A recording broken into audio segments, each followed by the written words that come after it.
the story closest to my heart that I would like to share, and it's hard for me to talk about it because I get pretty emotional. But I have a baby nephew. He's 3 months old. When he was 3 days old, he had severe fever. Now, he, was born in a chiropractic family. His mom's a chiropractor. He was adjusted since birth. He was born at home, all natural. So we did everything right with this kid.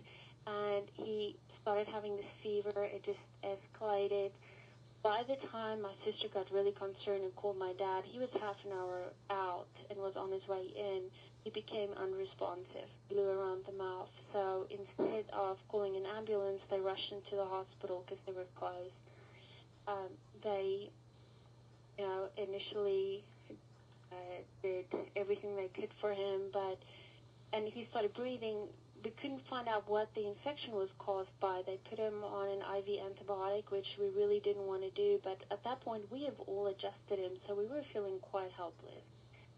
And they couldn't find out, was this a virus, was it bacteria? All his blood work came out negative, and he was just in ICU. So I went in to see him, and I had the wand with me, and I said, "Honey, do you mind if I wand him?" And she said, "Go ahead, whatever you want to do, just do it." So I stood over him, and he was next to her bed, this little crib, hooked up to all these machines, and I just started wanding him. And I stood there for about 5 minutes, and that little baby just, I call it, he boiled over. I mean, he had a bowel movement, he peed in his mouth, he threw up. It was like this massive detoxifying reaction. And that was his turning point. Within half an hour, his fever broke. I think he went home that night or maybe the next day. So I have never looked back after that.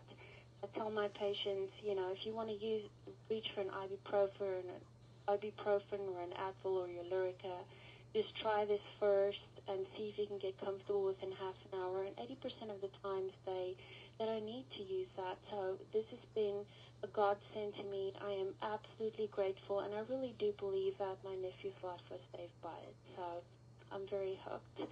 And with that, I'm going to pass it back to Dr. Gonzalez.